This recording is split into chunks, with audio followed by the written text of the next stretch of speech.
Gold, trusted gold buyers. మీరు తాకట్టు పెట్టిన బంగారాన్ని విడిపించి ఈ రోజు ఉన్న మార్కెట్ ధరకు కొనబడను.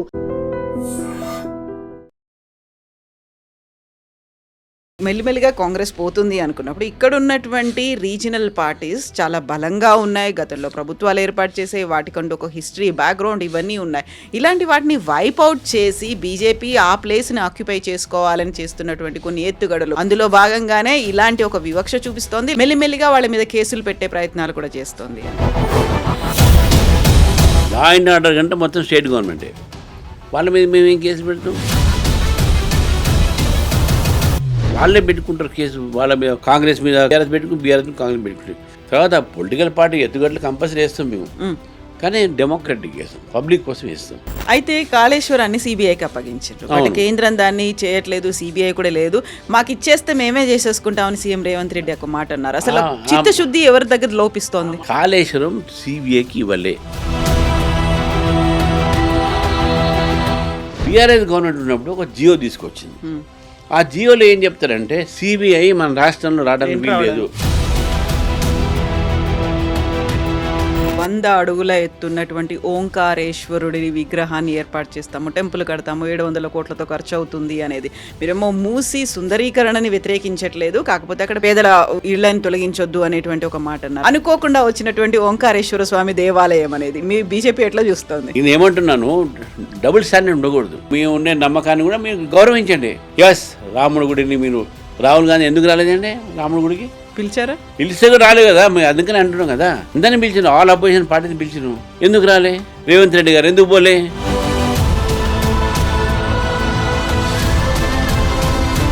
బీజేపీ అంటేనే కొన్ని సంస్థాగతంగా ఉండేటువంటి విధానాలు అనేవి ఉంటాయి, క్యాడర్ బేస్డ్గా ఉంటుంది. మిగతా పార్టీల కంటే కూడా గ్రూపులు ఎక్కువైపోయాయి. బీజేపీలోనే ఇంటర్నల్గా పాలిటిక్స్ ఎక్కువైపోయాయి, ఎవరికి వాళ్ళే అన్నట్టుగా ఉన్నారు. ఒకటి ఏంటంటే discipline is important and party will give importance discipline. ఎవరైనా డిసిప్లిన్ బ్రేక్ చేస్తే no one is above party. Speaker కేసుకి సంబంధించి మెయిన్ ఇద్దరిని టార్గెట్ చేసుకున్నారు. ఢిల్లీలో ఆప్ అరవింద్ కేజ్రీవాల్, తెలంగాణలో కేసీఆర్ని దెబ్బ కొట్టాలంటే కవిత. అందువల్లే ఎలక్షన్స్ ఫలితాలు అంత నెగిటివ్గా రావడానికి కారణమే ఈ అరెస్టు. చూడండి, కేసు అనేది ప్రైమా ఫేసి కేసు, ఆధారాలు ఉంటే, ప్రాథమిక ఆధారాలు ఉంటే దర్యాప్తు ఏజెన్సీస్ కేసులు పెడతాయి.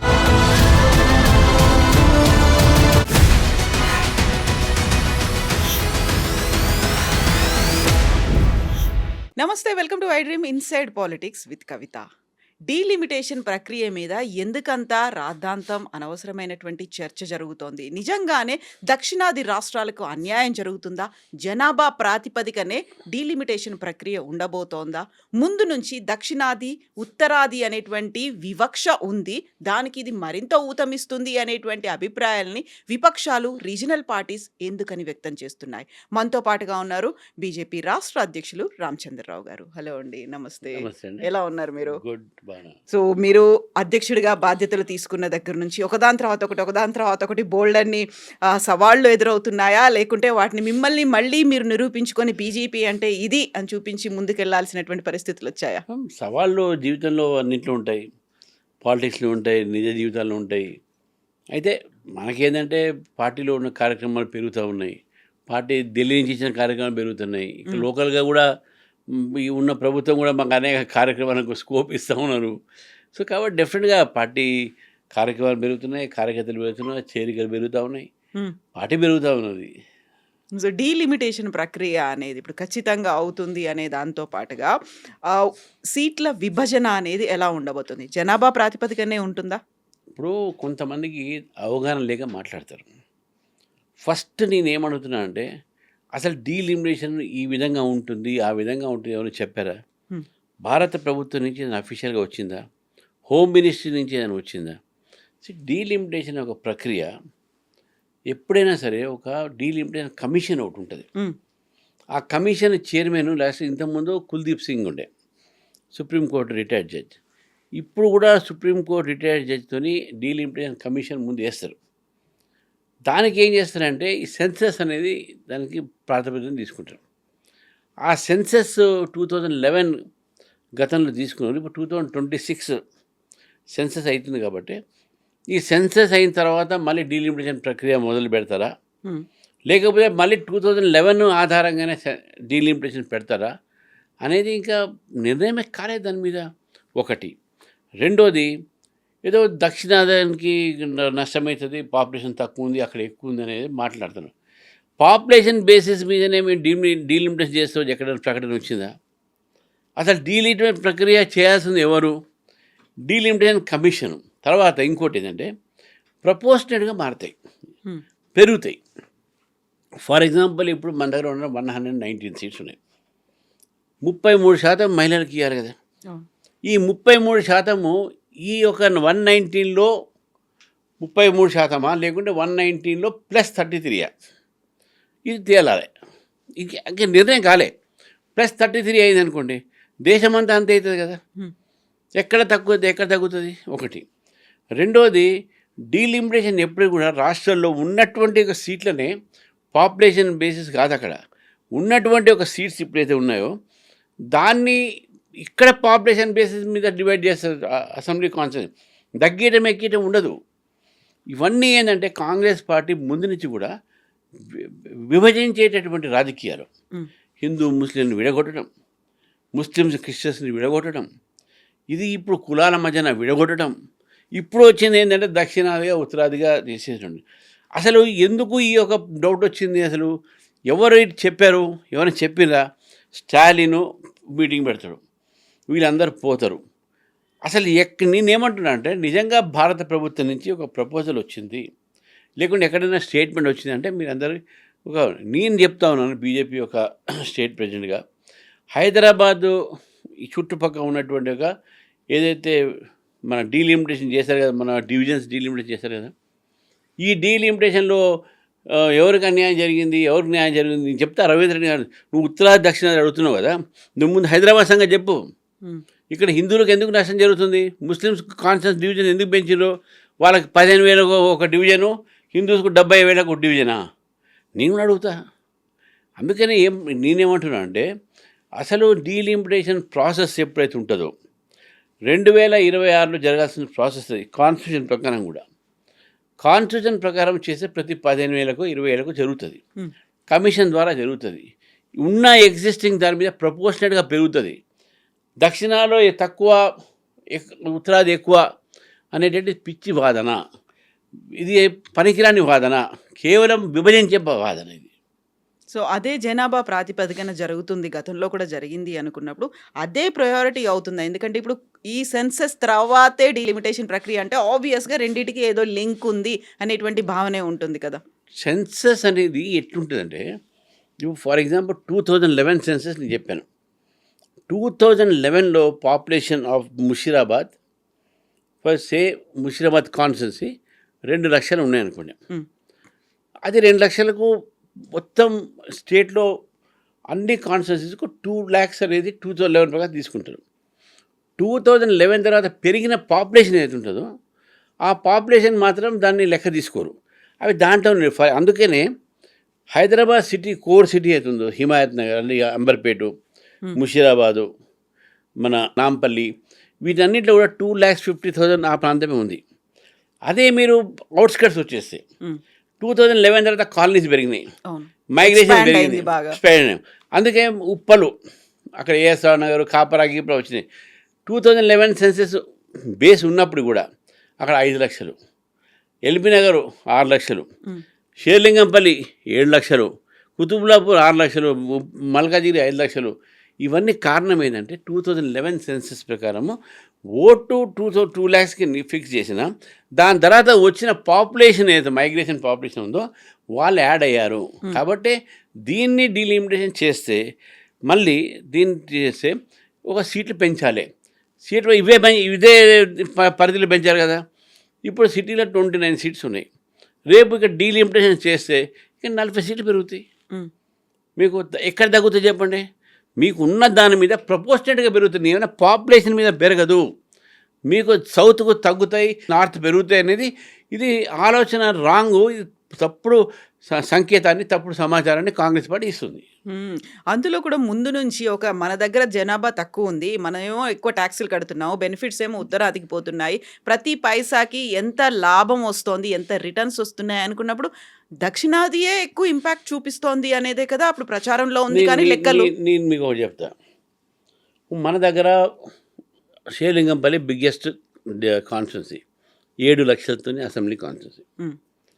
మీరు అదే నాగాల్యాండ్ పోతే అక్కడ కూడా మీకు చిన్న స్టేట్ అయినప్పుడు కూడా అక్కడ కూడా 40 సీట్లు ఉన్నాయి, 50 సీట్లు ఉన్నాయి. హిమాచల్ ప్రదేశ్ 68 సీట్స్ ఉన్నాయి, ఢిల్లీ 68 సీట్స్ ఉన్నాయి.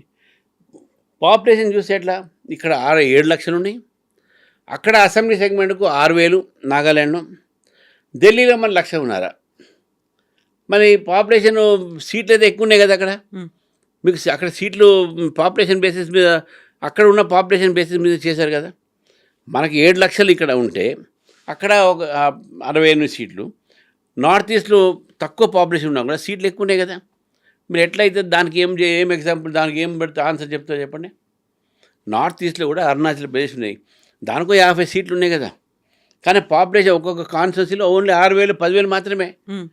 మళ్ళీ దాన్ని ఎట్లా అంటారు మీరు? అక్కడ మన 70 సీట్లు ఎందుకు? అక్కడ పాపులేషన్ బేసిస్ మీద అవుతుంది, అక్కడ అంటే తగ్గించాలి కదా, చాలా మళ్ళీ తగ్గియాలి కదా. అట్లా ఉండదు. నేనేమంటున్నానంటే దానికి ఒక సిస్టమ్ ఉంటుంది. Population divided by the number of seats which allotted to the state, దాని బేసిస్ మీద 2011 సెన్సస్ మీద దానికి బౌండరీ గీసి ఫ్రమ్ నార్త్ టు సౌత్ చేసిన తర్వాత ఒక్కొక్క కాన్స్టిట్యున్సీ నుంచి ఒక్కొక్క బౌండరీ తీసుకుంటారు. వాటరు అంటే reverse, revenue borders, district borders, దీని మీద తీసి కాన్స్టిట్యున్సీస్ కార్వర్డ్ చేస్తారు. ఇది పాపులేషన్, ఇంకా పాపులేషన్, అక్కడ పాపులేషన్, రాంగ్ మిస్లీడ్ చేస్తున్నటువంటి అంటే అవివేకతతో మాట్లాడుతున్నటువంటి నాయకులు వీళ్ళందరూ కూడా. మీరు ఇప్పుడు ఇంతకుముందు ఒక మాట అన్నారు, డివిజన్స్ అనేది చేస్తుంది, హిందూ ముస్లిం లేకుంటే ముస్లిం క్రిస్టియన్స్, ఇలాంటి డివిజన్స్ చేసేదే బీజేపీ కదా, బీజేపీ ఇలా మాట్లాడుతోంది ఏంటి అనేది. ఇప్పుడు అదే బీజేపీ ఉత్తరాది దక్షిణాది అనేటువంటి ఒక డివిజన్ తీసుకొచ్చిన తర్వాత ఉత్తరాదిలో చాలా స్టేట్స్ అదే మాట చెప్తున్నారు, మనకంటూ సపరేట్గా ఉండాలి, మనం విడిపోవాలి అనేటువంటి మాట.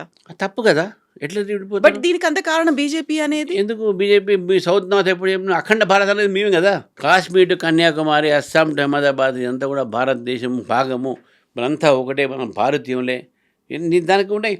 సరస్వతిని పూజిస్తారు ఎక్కడ కాశ్మీర్లో, కేరళలో సరస్వతి. ఏ దేశంలో కూడా ఇంత యూనిఫామిటీ లేదు. కల్చరల్ యూనిఫామిటీ మన దేశంలో ఉంది. కాబట్టి ఈ దేశాన్ని విడగొట్టేటోడు ఎవరు లేడు. విడగొట్టే ప్రయత్నం చేస్తే వాళ్లకు తప్పని మేము బుద్ధి చెప్తాం. పాకిస్తాన్ విడగొట్టారు, కాంగ్రెస్ పార్టీ అయిపోయింది. ఇంకెందుకు విడగొడతారు దేశాన్ని? ఈ దేశం మీద ఇంకా దెబ్బలు పెడతారు కాంగ్రెస్ పార్టీ. జనాభా ప్రాతిపదికన చూస్తే కేంద్రం కూడా ఒక వివక్ష చూపిస్తోంది. మనకి ఇవ్వాల్సినటువంటిది ఇవ్వలేకపోతుంది. మనం కట్టేటువంటి ట్యాక్స్ డబ్బులు అన్నీ ఉత్తరాదికి పోతున్నాయి, మనకు వచ్చేటువంటి బెనిఫిట్స్ ఎవరు చెప్తున్నారు ఆ మాట?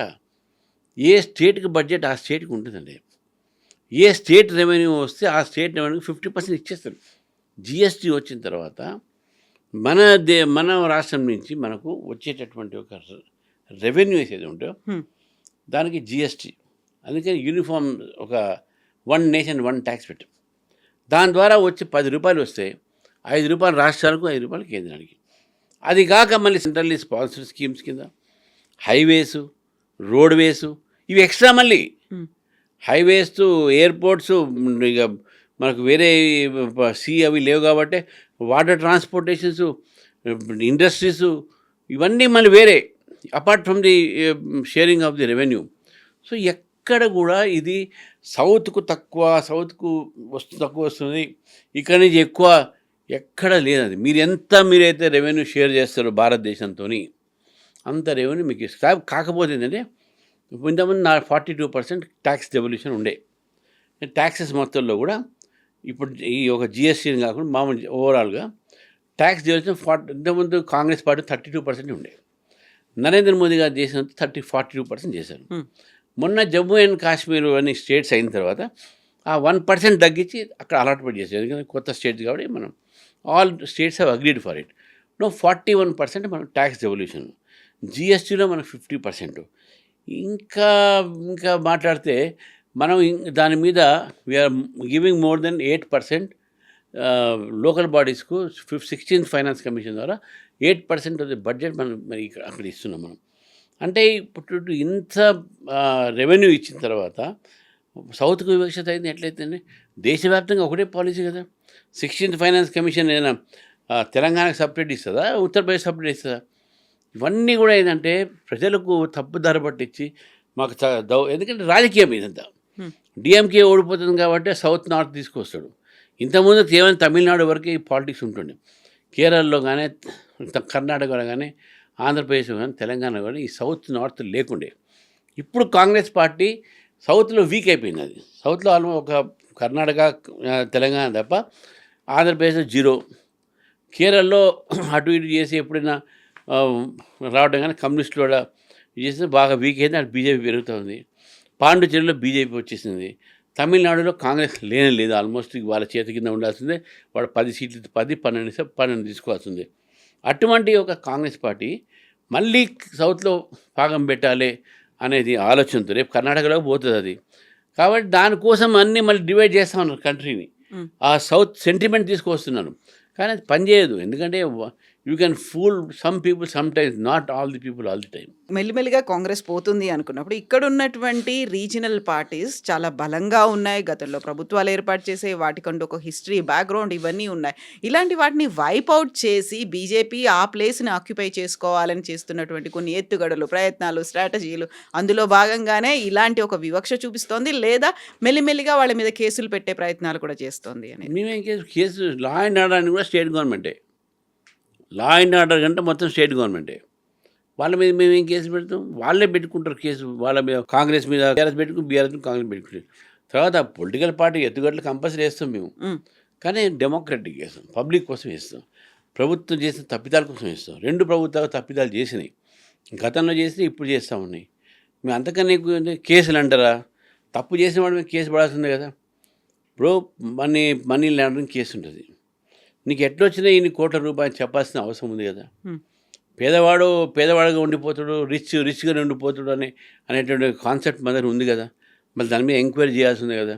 ఎక్కడైతే తప్పుడు పద్ధతిలో మనీ రూటింగ్ అయిందో పిఎంఎల్ఏ ఎంటర్ అవుతుంది. పిఎంఎల్ఏ ఎంటర్ అయినప్పుడు ఈడీ ఎంటర్ అవుతుంది. ఈడీ ఎంటర్ అయినప్పుడు అక్కడ ఆధారం ఉంటే సిబిఐ ఎంటర్ అవుతుంది. సిబిఐ ఎంటర్ అయితే రాష్ట్ర ప్రభుత్వం పర్మిషన్ తీసుకోవాలి.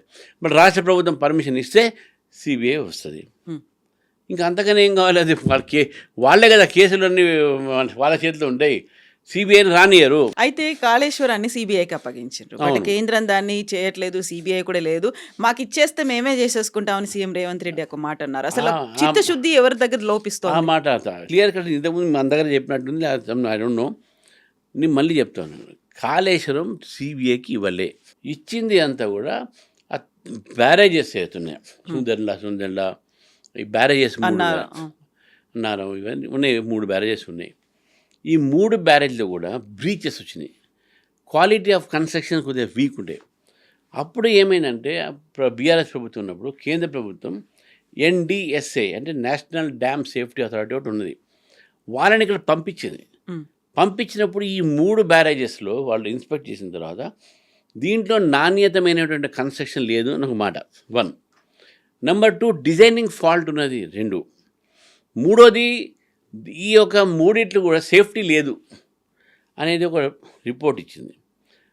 కాంగ్రెస్ పార్టీ వచ్చిన తర్వాత ఏం చేసిందంటే ఆ 3 రిపోర్ట్ మీద ఘోష్ కమిషన్ పెట్టింది. ఆ ఘోష్ కమిషన్ ఒక రిపోర్ట్ ఇచ్చింది. ఈ రిపోర్ట్లో ఈ 3 బ్యారేజెస్ గురించి ఉన్నాయి. అది మాత్రమే సిబిఐకి ఇచ్చారు.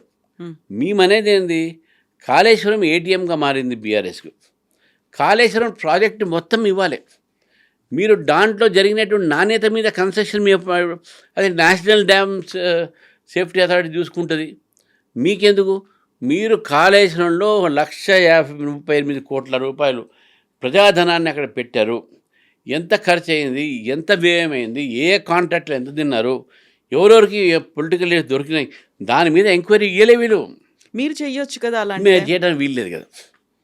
We can't go beyond the scope of the government, state government. ఎందుకంటే బీఆర్ఎస్ గవర్నమెంట్ ఉన్నప్పుడు ఒక జియో తీసుకొచ్చింది. ఆ జియోలో ఏం చెప్తారంటే సిబిఐ మన రాష్ట్రంలో రావడానికి వీల్లేదు. అది రావాలంటే 2 మార్గాలు. ఒకటి స్టేట్ గవర్నమెంట్ పర్మిషన్ ఇవ్వాలి, రెండోది హైకోర్టు ఇవ్వాలి పర్మిషన్. ఇక్కడ స్టేట్ గవర్నమెంట్ పర్మిషన్ దేనికి ఇచ్చింది? కాళేశ్వరం ప్రాజెక్ట్ వస్తుంది. అందుకే అంటుంది ఇది సెలెక్టివ్ ఇన్వెస్టిగేషన్. ఈ సెలెక్టివ్ ఇన్వెస్టిగేషన్ కాదు, మొత్తం ఇవ్వాలి. ఎందుకు ఇవ్వట్లేదు మొత్తం? ఈరోజు ఇవ్వచ్చు కదా మొత్తం, 1,38,000 ఇవ్వచ్చు కదా. ఇవన్నీ 3 కలుపుతారు 20,000 కోట్లే. మిగతా కోట్లు ఏమేది? మీకు ఏదైనా లేని దేళ్ళు ఉన్నాయా, లేక మీ మధ్యన అండర్స్టాండింగ్ ఉందా? ఎందుకు ఇవ్వట్లేదు మీరు? అది మేము అడిగేది అది. మరి మీరెందుకు కోర్టుకి వెళ్ళలేదు? దాన్ని సిబిఐకి అప్పగించండి అని. బీజేపీ కూడా ఇక్కడ ప్రామినెంట్ నెంబర్ అనేది ఉంది కాబట్టి. అది సిబిఐ వాళ్ళు అట్లా ఉండదు కదమ్మా. వాళ్ళు ఇచ్చారు, అసెంబ్లీ సాక్షిగా ఇచ్చారు. మేము డెఫినెట్గా దానికి సిబిఐ ఇవ్వమంటున్నాం. ఇది గవర్నమెంటే ఒక 3 ఇచ్చినప్పుడు మిగతా వాళ్ళు ఎందుకు ఇవ్వకూడదు? వాళ్ళు ఎందుకు ఆపుతున్నారు? ప్రజలు తెలవాలి కదా. ఇప్పుడు వాళ్ళు చేయట్లేదు, మాకు తిరిగి ఇచ్చేసేయండి, మేమే దాని మీద ఎంక్వైరీ అది చేసుకుంటాము అని. చెప్పడానికి వీల్లేదు కదా, మాకు రూల్ ప్రకారం చేయడానికి వీల్లేదు అట్లా. కానీ సీఎం అయితే ఆ మాట అంటున్నారు కదా, మాకు అప్పగించేసేయండి. మీరు మీ అబ్బాయి చేసాం 3 అంటే సిబిఐ అబ్బాయి మాకే సంబంధం ఉండదు. సిబిఐ దర్యాప్తు ఏజెన్సీ.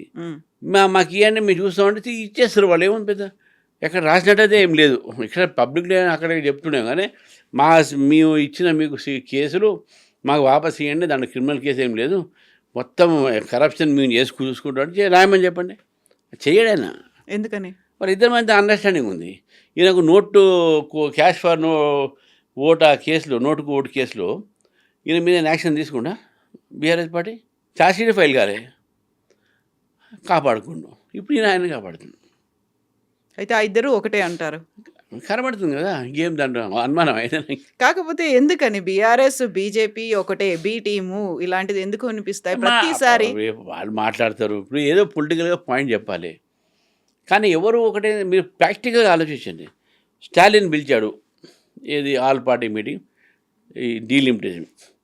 ఇద్దరు పోయిన కదా, రేవంత్ రెడ్డి గారు పోయినారు, కేటీఆర్ పోయారు. ఇద్దరు ఒకటే కదా. ఈరోజు బీజేపీని నేషనల్ లెవెల్లో అన్ని పాలసీస్ అపోజ్ చేస్తుంది. అన్ని పాయింట్ మీద బీఆర్ఎస్ కాంగ్రెస్.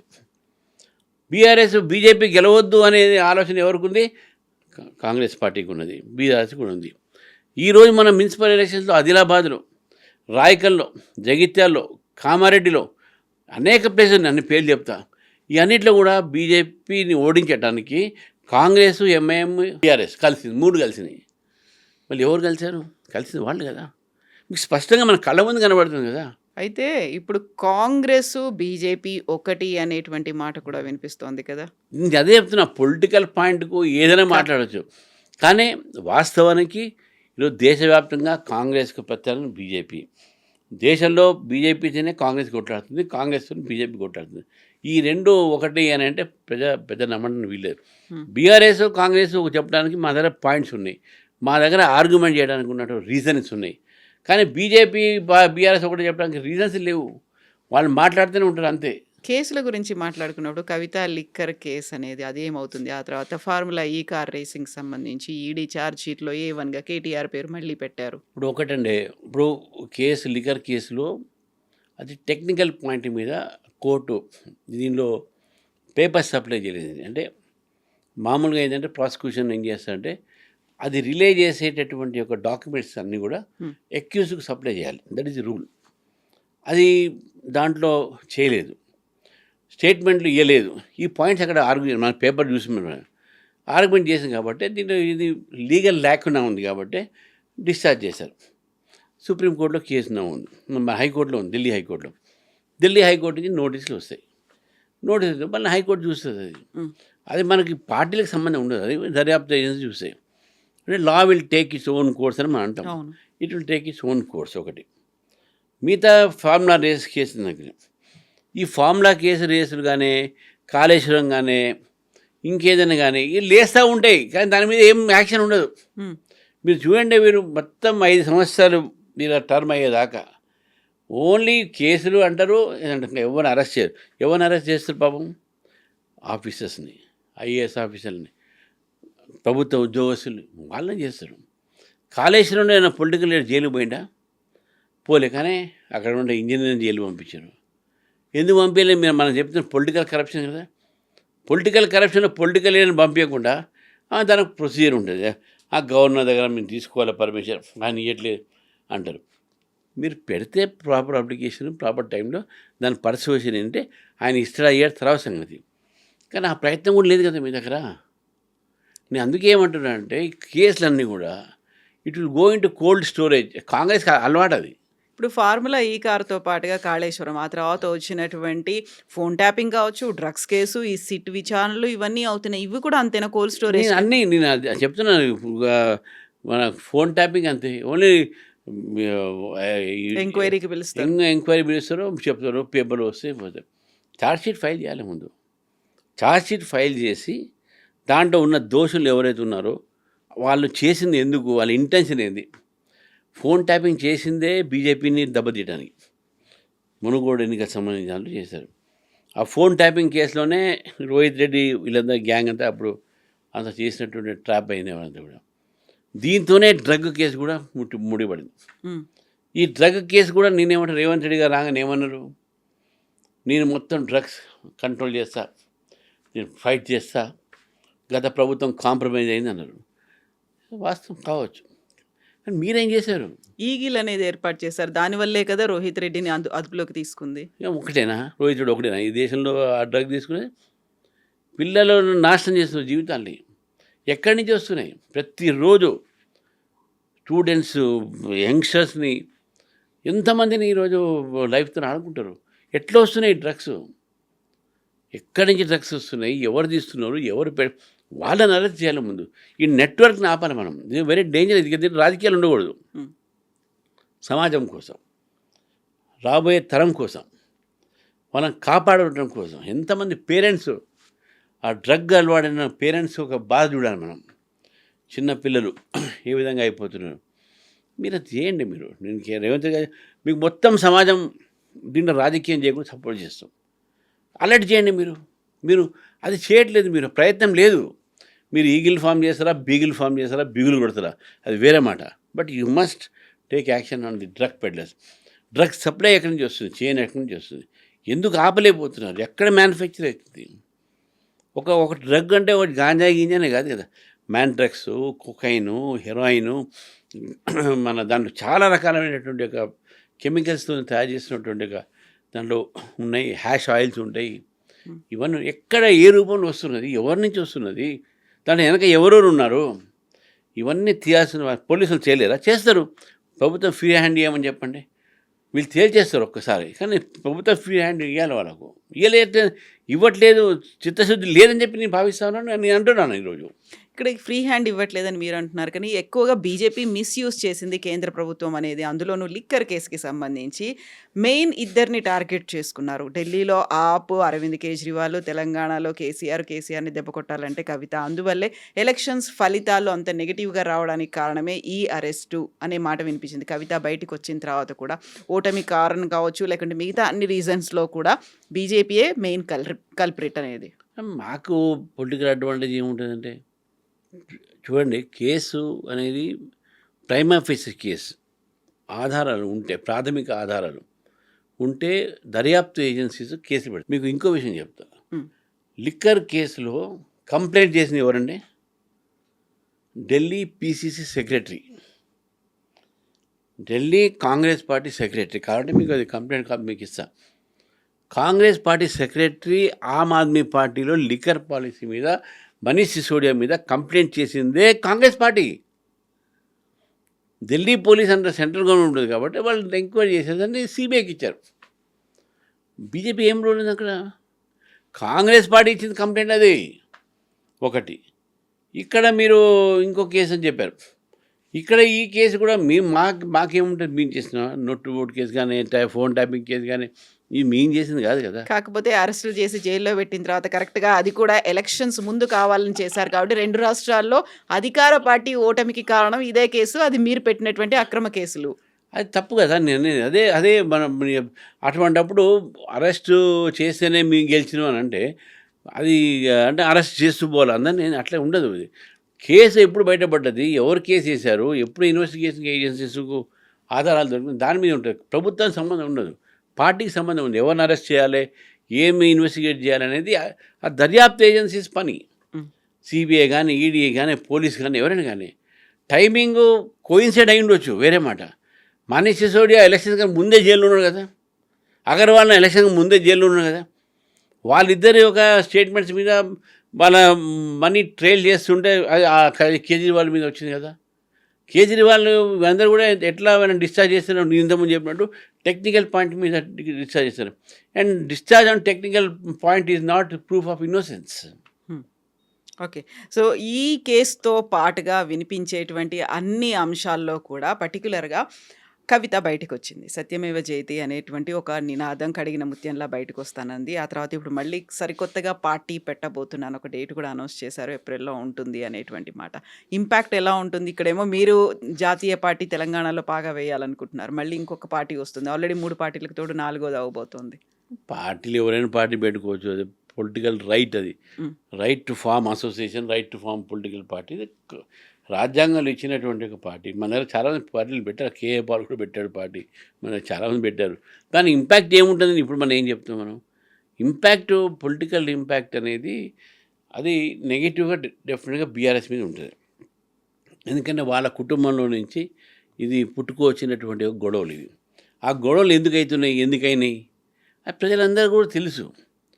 అంటే ఒక అక్రమంగా దోచుకున్నటువంటి ఒక ప్రజా ధనాన్ని పంపకాల్లో వచ్చినటువంటి ఒక విభేదాలు అనేది ప్రజలు అనుకుంటున్నారు. నేనుగా చెప్పేది ప్రజలే అనుకుంటున్నారు. హ్మ్.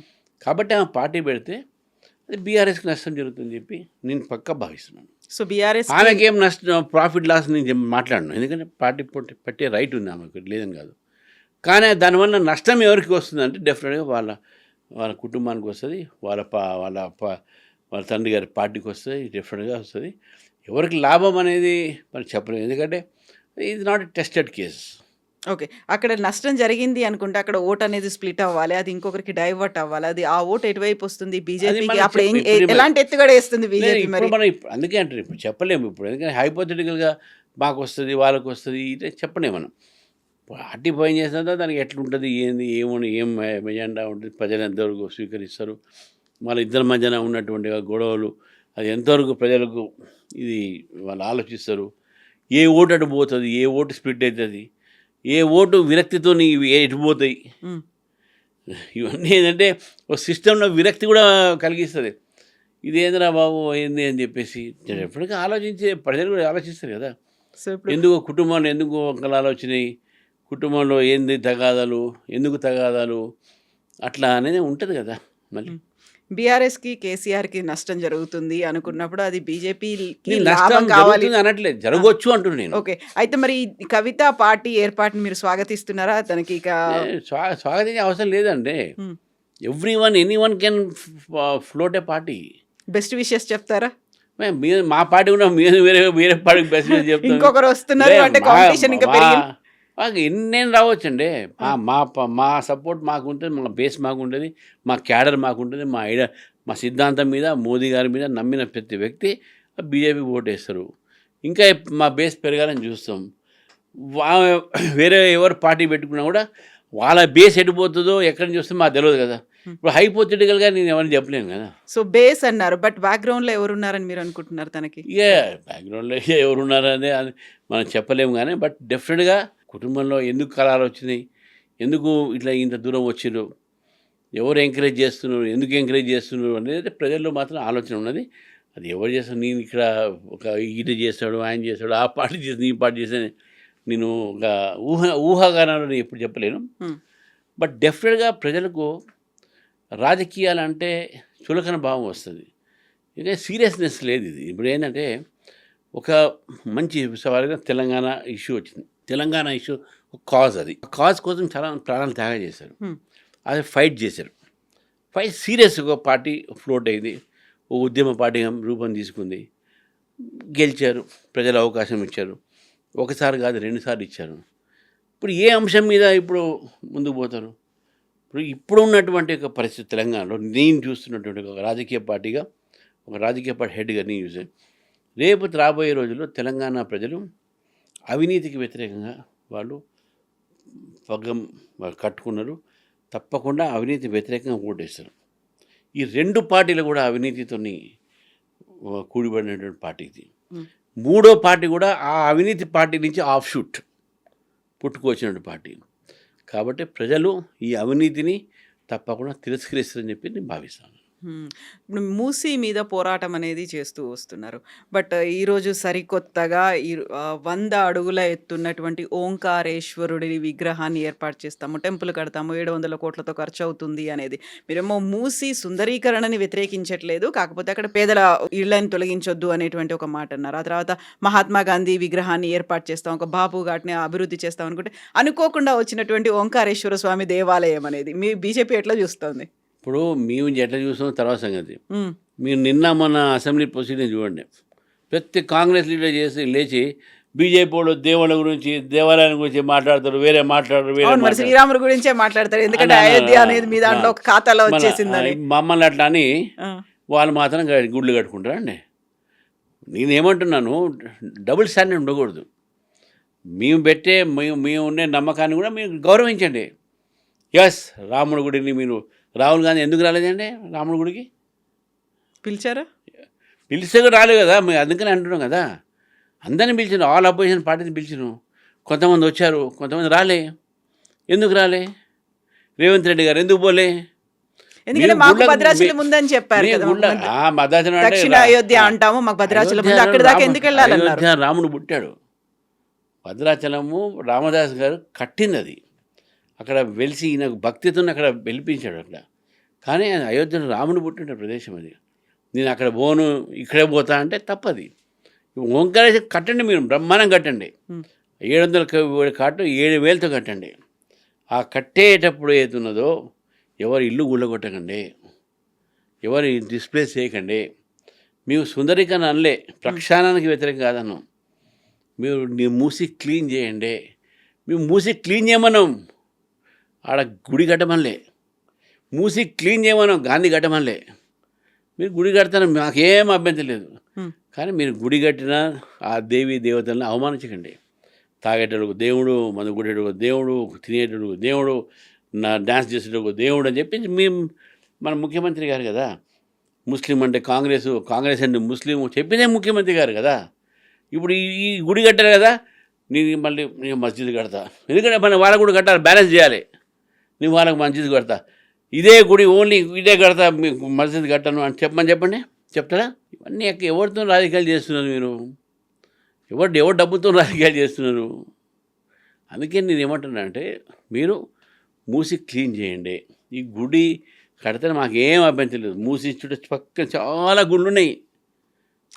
సాయిబాబా గుడి ఉంది, దేవి ఉన్నాయి. గుడి ఉంటే మాకు తప్పేమి అభ్యంతరం లేదు. బ్రహ్మాండమైన భవ్యమైన గుడి కట్టండి మీరు. కేసీఆర్ గారు కూడా యాదాద్రి కట్టారు కదా ఇప్పుడు. అంతే కదా. ఇప్పుడు మోదీ అయోధ్య, కేసీఆర్ అంటే యాదాద్రి, అట్లనే రేవంత్ రెడ్డి అంటే ఓంకారేశ్వరుడు కట్టుకొని మాకేం అభ్యంతరం. కానీ కేసీఆర్ గారు అప్పుడు ఏం చేశారు, కారు ఆయన బొమ్మ అని పెట్టుకుంటాను, గొడవ అయింది, మళ్ళీ తీపిచ్చేశారు, వేరే మాట. ఇక్కడ కూడా ఇది పబ్లిక్ దేవుడు అంటే అది పబ్లిక్ నమ్మకం. ఒకటి మీరు ఏ మతమైనా సరే వాళ్ళ దేవుళ్ళు వాళ్ళకు ఉంటాయి, నమ్మకాలు ఉంటాయి. దాని యొక్క సంబంధించిన దాంట్లో మీరు కూడా రెస్పెక్ట్ ఇవ్వాలి. ఒక కేవలం ఓట్ బ్యాంక్ కోసమే మేము చేస్తామంటే కాదు. చిత్తశుద్ధితో ఓంకారేశ్వర టెంపుల్ కట్టండి. ఓన్లీ ఓంకారేశ్వర టెంపులే మేము కడతాము. ఎందుకంటే నదులన్నీ కూడా భారతదేశంలో ఒక పుణ్యమైన స్థానంగా మనం చూస్తాం. నేను ఓంకారేశ్వర కట్టినా కదా, పక్కన మసీదు కూడా కడతా అంటే తప్పు అవుతుంది. అది డెఫినెట్గా నువ్వు are you doing wasting money only for your these feelings. Emotions అందరికీ ఉంటాయి కాబట్టి. అవును, మళ్ళీ ఎమోషన్స్ ఉంటే మరి ఈ ఎమోషన్ ఎవరు వాడమన్నారు మీకు? మళ్ళీ మీరు ముందు క్లీన్ చేయండి, తర్వాత గుడి కట్టండి. ముందు క్లీన్ చేయండి. దానికి ఎక్కువైతే కదా 700 కోట్లు మీరు దాని ఓంకారేశ్వరం కడుతున్నారు. ఇంకో 700 కోట్లతో మీరు స్టార్ట్ చేయండి cleaning without destroying houses of the poor people. Legal houses, నేను ఇల్లీగల్ ఉన్నారా వాళ్ళకు కూడా మీరు ఇవ్వండి, ఇల్లు ఇవ్వండి. డిస్ప్లేస్ అయినట్టు వాళ్ళకు మొత్తం మీరు రిహాబిలిటేట్ చేయండి, అప్పుడు చేయండి సార్. కాబట్టి దీంట్లో ఒకటే, మేము గుళ్ళు కడితే ఎవరు మాట్లాడరు, వీళ్ళు మాట్లాడరు అని ఉంటుంది. చాలా ప్రయారిటీస్ ఉన్నాయి ఈ రాష్ట్రంలో. ప్రయారిటీస్ దేని గురించి? అయోధ్య అనేది రాముడు పుట్టాడు కాబట్టి, సుప్రీంకోర్టు ఉంది కాబట్టి, సుప్రీంకోర్టు పర్మిషన్ ఇచ్చింది కాబట్టి ఒక ట్రస్ట్ ఫామ్ చేసి పబ్లిక్ మనీ ఎక్కడ కూడా పెట్టలే. అది ట్రస్ట్ మనీ పబ్లిక్ని తీసుకున్నారు. ఇక్కడ you are spending people's money. ఇక్కడ people's money you are spending. There is a lot of difference between people's money and public money. People's donation ఇస్తారు, పబ్లిక్ మనీ గవర్నమెంట్ మనీ. పిల్లలకి ఫీ రియంబర్స్మెంట్ లేదు, ఆరోగ్యశ్రీ బకాయిలు లేవు, ఇవన్నీ లేకుండా మీరు చేస్తే ఎట్లా అనేది ప్రశ్న వస్తుంది తప్పకుండా రేపు ఇది. హ్మ్. పార్టీ ఫిరాయింపులకు సంబంధించి మీరు అడ్వకేట్ కూడా కాబట్టి బీఆర్ఎస్ కంటే కూడా బీజేపీ ఎక్కువ ఫైట్ చేస్తున్నట్టుంది. ఏలేటి మహేశ్వర్ రెడ్డి దీని గురించి పోరాడుతున్నారు. హైకోర్టుకి, సుప్రీంకోర్టుకి కూడా వెళ్తున్నారు. ఏం జరుగుతుంది? ఆ 10 మంది ఏ పార్టీలో ఉన్నారని మీరు అనుకుంటున్నారు? ఏ రాజీవ్ గాంధీ అయితే యాంటీ డిఫెక్షన్ లా 10th షెడ్యూల్లో పెట్టి యాంటీ డిఫెక్షన్ లా తీసుకువచ్చారో ఆ పార్టీ యాంటీ డిఫెక్షన్ పక్కకు పెట్టి ఇప్పుడు రాహుల్ గాంధీ అయితే ఒక చట్టంలో క్రిమినల్ క్వాలిఫికేషన్ అది క్రిమినల్ కేసు ఉన్నప్పుడు ఆ చట్టం చింపేశాడు మన్మోహన్ సింగ్. నేనే పెద్ద శుద్ధబుద్ధుని అని చెప్పేసి. అటువంటి పార్టీ మీరు పార్టీ ఫిరాయింపుదారులకు ఇంత ప్రోత్సాహాన్ని ఇస్తున్నారు కాబట్టి మన ప్రిన్సిపల్ మేము ఫైట్ చేస్తున్నాం, వ్యక్తి కోసం అని కాదు. నువ్వు ఏ పార్టీలో పోతే మాకేంది, మా పార్టీ రాలే అయినా కూడా సరే మీ రాజీవ్ గాంధీ గారు తీసుకొచ్చే చట్టాన్ని మీరే ఖతరు చేయట్లేదు. ఇది డెమోక్రసీలో you to respect the laws. ఈ చట్టాన్ని కంప్లీట్ బీఆర్ఎస్ పార్టీ అట్నే చేసింది, మీరు అట్నే చేశారు. సరే బీఆర్ఎస్ పార్టీ మీ హోల్సేల్గా మేము డిఫైడ్ చేసుకున్నాం, అది లెజిస్లేటివ్ పార్టీ మర్జ్ చేసుకున్నాం అని చెప్పారు. సరే అది లీగల్ క్వశ్చన్, కొన్ని ప్లేసెస్ స్టేట్లో లీగల్ ఇవి వ్యాలిడ్ అయినాయి. ఇది 2/3 మెజారిటీ నుండి లెజిస్లేటివ్ పార్టీ మర్జర్ అయినప్పుడు దాన్ని కొద్దిగా వ్యాలిడేట్ చేస్తే దాని కూడా question is still in court. అది ఇప్పుడు ఇది ఇక్కడ పాలసీ మీద మేము ఫైట్ చేస్తున్నాం, not on individual. Aleti Maheshwar Reddy is fighting on behalf of BJP because BJP stands against defections. ఏం జరుగుతుంది అనుకుంటున్నారు? ఒక అడ్వకేట్, ఒక పొలిటీషియన్గా కాకుండా అడ్వకేట్గా చెప్పండి. ఇది అంటే జనరల్గా కోర్టులో అయితే స్పీకర్ గారు ఇచ్చినటువంటి ఒక ఏదైతే జడ్జిమెంట్ ఉందో అది తప్పు అని తేలుతుందని చెప్పేసి నేను భావిస్తున్నాను. మళ్ళీ ఫైట్ చేస్తే మళ్ళీ ప్రూవ్ అవుతుంది. డెఫినెట్గా నేనైతే అనుకుంటున్నాను. ఎందుకంటే ఒక వ్యక్తి ఒక సింబల్ మీద అసెంబ్లీలో గెలిచి ఇంకో సింబల్ మీద పార్లమెంటు పోటీ చేస్తే ఏ ప్రజలైనా దీని పార్టీ ఫిరాయింపుదారు అంటారా? ఏమంటారు చెప్పండి? ఈ చిన్న పిల్లగాడిని అడుగుతారు, వీడు పార్టీ మారిని అంటారు. మరి అటువంటిది స్పీకర్కి అర్థం కాలేదా అని చెప్పేసి కోర్టు రేపు క్వశ్చన్ చేయదా? చేస్తుంది. నేను ఒక మినిమం లీగల్గా నేను అడ్వకేట్ కావాల్సిన అవసరం లేదు. మీరైనా సరే, ఇంకెవరైనా సరే, ఓ జర్నలిస్ట్ అయినా సరే, లేకపోతే కాలేజ్ స్టూడెంట్ అయినా సరే, అరే ఇది గ్లేరింగ్ కేస్ ఆఫ్ డిఫెక్షన్, ఇది ఎట్లా ఇచ్చిన జడ్జ్మెంట్ అంటారు. డెఫినెట్గా ఇది గ్లేర్ కళ్ళ ముందు కనబడుతుంది, ఒక నేకెడ్ డిఫెక్షన్. అది డిఫెక్షన్తో పాటుగా పార్టీలో మెర్జర్కి సంబంధించి ఇంకో కీలకమైనటువంటి కామెంట్, బీఆర్ఎస్ బీజేపీ రెండు కలిసిపోతాయి అనేది కాంగ్రెస్ చెప్తున్నటువంటి మాట కాదు, బీజేపీలో ఉన్నటువంటి కొంతమంది లీడర్లు అంటున్న మాట. నేనైతే వినలేదు ఎందుకు, ఏ కాంటెక్స్ట్లో మన జోక్గా నడా లేక నాకు తెలియదు. అది నాకు కూడా ఎవరో అడిగారు ఇట్లా అని, అంటే మా దృష్టికి అయితే రాలేదు. బట్ డెఫినెట్గా బీజేపీ బీఆర్ఎస్ కలవదు. అదే ప్రెసిడెంట్గా నేను చెప్తున్నాను. And president word is final. కింద ఎవరు ఏం మాట్లాడినా అది not legal, that not official. ఒక ప్రెసిడెంట్గా నేను అఫీషియల్ చెప్తున్నాను, there will be no alliance. But కేంద్ర బీజేపీ అలాంటి ఆలోచనలు ఏమైనా చేస్తుందా? ఎందుకని బీజేపీ లీడర్లు పదే ఇదే మాట చెప్తారు? ఏమన్నా నాకు తెలిసినంత ఏ లీడర్ అట్లా మాట్లాడేదండి. ఒకరిద్దరు లీడర్లు ఏమన్నా మాట్లాడినా అసెంబ్లీలో జరిగినటువంటి ఒక చిట్ చాట్ లో పైడి రాకేష్ రెడ్డి అన్నమాట ఒక ఎగ్జాంపుల్ తో చెప్పారు. చిట్ చాట్ లో నేను ఏం మాట్లాడాను నాకైతే తెలియదు, నేనైతే వినలేదు కూడా. ఫస్ట్ థింగ్, నాకున్న ఇన్ఫర్మేషన్ మాత్రం మా అందరు ఎమ్మెల్యేలు ఎంపీలు అందరు కూడా ఒక దాటి మీద ఉన్నారు. ఏమనంటే మనం ఎవరితో అలయన్స్ పోవద్దు, ఇండివిజువల్గా ఫైట్ చేయాలి, మనం పెరుగుతున్నాం, మనం ఎవరితో పోవద్దు అనే ఆలోచన ఉన్నారు. అంతవరకు అయితే నేను చెప్పగలుగుతాను. మళ్ళీ ఎవరు ఉన్నారు, ఏ కాంటెక్స్ట్లో ఉన్నారు, నవ్వుకుంటూ అన్నారా, జోక్గా అన్నారా అని చెప్పాలని చూడాల్సి వస్తుంది. అయితే ఒక ఎగ్జాంపుల్, ఒక కాలు కుంటిదైంది, నడవలేని కండిషన్లో ఉంది, ఒక గమ్యాన్ని చేరుకోవాలి, ఇంకొక సపోర్ట్ కావాలి, ఒక హెల్ప్ తీసుకోవాలి. అలాంటప్పుడు బీఆర్ఎస్కు బీజేపీకి బీఆర్ఎస్ కలిసి గమ్యాన్ని వెళ్తే ఏంటి నష్టం? వెళ్ళొచ్చు కదా. ఎవరి కాలు వీక్ అయిందా? బీఆర్ఎస్ కాలు వీక్ అయిందా? ఎవరి కాలు చెప్పలేదు ఆయన. కాకపోతే రెండు కాళ్ళు బీఆర్ఎస్ బీజేపీ అవుతాయా అనేది ఇప్పుడు ఆయన ఈ మా కాలు వీక్ అయింది అనలే కదా, ఎవరో కాలు అన్నాడు ఆయన. ఏదైనా కానీ ఈ రెండు కాళ్ళు అవుతాయి, ఒకటి బీఆర్ఎస్ ఒకటి అందుకంటే అది కాదు, ఎవరి కాలు వీక్ అయింది తెలియదు కదా మనకు. ఎవరితో కలుస్తారు, కలవడం సమస్య, కలిసే సమస్య లేదు, కలిసిపోయే సమస్య లేదు.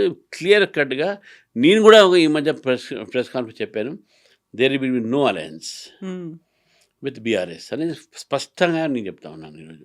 ఓకే. గతంలో మీరు పార్టీలో చేరికలు ఉంటాయి అనేటువంటి ఒక మాట అన్నారు. ఒక 5గురు ఎమ్మెల్యేలు మీతో టచ్‌లో ఉన్నారు అన్నారు. గువ్వల బాలరాజు వచ్చి జాయిన్ అయ్యారు. ఆ తర్వాత వెరీ రీసెంట్‌గా ఆరూరి రమేష్ మళ్ళీ ఘర్ వాపసి నేను వెళ్ళిపోతున్నాను, పుట్టింటికి వచ్చిన ఆనందంగా ఉంది అని బీఆర్ఎస్‌లో జాయిన్ అయినప్పుడు చెప్పారు. ఇప్పుడు ఆయన గోల బాలరాజుతోనే ఆయన రాలేదు. ఆయన ఎలక్షన్స్ అప్పుడు పోయారు. ఆయనకు స్థానికంగా వరంగల్లో ఉన్నటువంటి ఒక స్థానిక కండిషన్లో ఆయన పోయటం జరిగింది. అదే బీఆర్ఎస్ మీద ప్రేమతోనో బీజేపీ మీద కోపం మీద కాదు. ఆయన ఏం లెటర్ రాసిన దాంట్లో కూడా ఎక్కడ కూడా రీజన్స్ చెప్పలేరు, పోతున్నాను అంతే అన్నాడు. నిజంగా ఇక్కడ ఏదైనా ప్రాబ్లం ఉంది అంటే రాస్తుండే ఆయనకు ఏంటంటే ఫస్ట్లో ఒక పార్టీ ఎంపీ గెలవలేదు, సరే అక్కడ ఏదైనా పోతే ఏదైనా ఆశ వాళ్ళు చూపెట్టిన మనకు తెలియదు అది, కానీ చేరికలు ఉన్నాయి డెఫినెట్గా. రోజు మీరు చూడండి, మీరు ఈ మధ్య కాలంలోనే 5గురు ఎమ్మెల్యేస్ వదిలిపెట్టండి, ఈ మధ్య కాలంలోనే చాలామంది ఎక్స్ కార్పొరేటర్స్ అంటే ఇప్పుడు రీసెంట్గా తాజా మాజీ కార్పొరేటర్స్ బీఆర్ఎస్ నుంచి బీజేపీలో వచ్చారు. ఇంకా 3 రెడీ ఉన్నారు. ఇప్పుడు రోజు మీరు బీజేపీ ఆఫీస్లో రోజు ఏదో ఒక జాయినింగ్ అయితేనే ఉంటుంది డైలీ. దాంట్లోనే మేము ఎమ్మెల్యేలు ఎంపీలు ఈ స్థాయి ఏదైతే ఉన్నారో ఇప్పుడు రారు ఎవరు, వాళ్ళు ఓన్లీ టచ్లో ఉంటారు. They will join in the right time. అది కూడా నేను చెప్తాను. ఎందుకు రైట్ టైం అని ఉంటుందంటే మీకు 3 ఏళ్ళు ఎలక్షన్స్కి 3.5 ఏళ్ళు అప్పటి వరకు వాళ్ళంతా కూడా ఆలోచిస్తారు, చూస్తారు. అంటే అప్పుడు వస్తే ఏమైతే ఇమీడియట్గా ఎలక్షన్స్ పోతారు. మళ్ళీ 3 ఏళ్ళు ఉన్నవాళ్ళు మళ్ళీ డిఫెక్షన్ లా వస్తుంది, ఇవన్నీ వస్తాయి. ఒకటి ఎక్స్ ఎమ్మెల్యేలు ఎక్స్ ఉన్నారనుకోండి, పొలిటికల్గా వాళ్ళు ఏంటంటే when there is right time వస్తారు. కాకపోతే మాత్రం చాలామంది టచ్లో ఉన్నారు, పార్టీలో రావడానికి సిద్ధంగా ఉన్నారు. కొంతమంది ఢిల్లీలో జాయిన్ అవుతా అంటారు, కొంతమంది ఇక్కడ జాయిన్ అవుతారు. Only timing will be the difference అంతే. సో విపక్షాల్లో ఉన్నవాళ్ళు లేదంటే ఇతర పార్టీల్లో ఉన్న వాళ్ళకు రామచంద్రరావు అనగానే ఒక ఇమేజ్ ఉంటుంది, చాలా ఫ్రెండ్లీ నేచర్, మాతో కూడా బాగా మాట్లాడతారు, లేకుంటే ఎక్కువగా ఎవరితో గొడవలు పెట్టుకోలేదు, ఒక సాఫ్ట్ స్పోకెన్ పర్సన్, ఒక ఫ్రెండ్లీ నేచర్ ఉన్నటువంటి పర్సన్ రామచంద్రరావు గారికి. అది ప్లస్సా మైనసా? లేదు, నేను ఇప్పుడు ఒకటండి, పాలిటిక్స్లో నాకు అందరు ఫ్రెండ్స్. ఇప్పుడు కేటీఆర్ గారు కానీ రేవంత్ రెడ్డి గారు అందరు నాకు, I don't treat them my personal enemies, they are my political rivals. నేను ఈరోజు కూడా చెప్తున్నా, వాళ్ళు నన్ను కానీ నేను వాళ్ళని కానీ ఎక్కడ కూడా బూత్ పదాలతో కానీ పర్సనల్ అటాక్స్ అని నేను చేయను. నేను పాలసీస్ మీద చేస్తాను. అగ్రెసివ్గా హార్ష్ లాంగ్వేజ్ మీద నేను అగ్రెసివ్ మాట్లాడతాను, నేను హార్ష్ లాంగ్వేజ్ మాట్లాడను. Why should I speak? ఇది ప్రజాస్వామ్యం, ఇది ప్రజాస్వామ్యం. మన ప్రజాస్వామ్యాన్ని గౌరవించాలి. వాజ్పేయి గారు, నెహ్రూ గారు ఇద్దరు కూడా చాలా ఒకరు పార్లమెంట్ క్రిటిసైజ్ చేసినారు. ఇందిరాగాంధీ గారు, వాజ్పేయి గారు చాలాసార్లు క్రిటిసైజ్ చేసుకున్నారు. కానీ ఎక్కడైనా ఎవరు మనం పర్సనల్ ఇన్సల్ట్ చేయలేదు కదా. దేశం కోసము, సమాజం కోసము, రాజకీయాల్లో మనకు ఇష్యూస్ ఆర్ బేస్డ్, వ్యక్తులు కాదు. ఇష్యూస్ మీద మనం ఫైట్ చేద్దాం. రేవంత్ రెడ్డి గారు మాట చెప్పింది, ఎస్ యు ఆర్ రాంగ్ అంటాను నేను, బీజేపీ ఈజ్ రాంగ్ అని అంటాడు. కానీ వ్యక్తి మీద నేను కేటీఆర్ ఈజ్ రాంగ్ అంట, నేను రామచంద్ర ఈజ్ రాంగ్ కేటీఆర్ గారు అంటారు. But only on policies. We don't have any personal rivalries, the political rivalry. అది ఉండాలి. అది ఉంటేనే ప్రజాస్వామ్యం మంచిగా ఉంటుంది.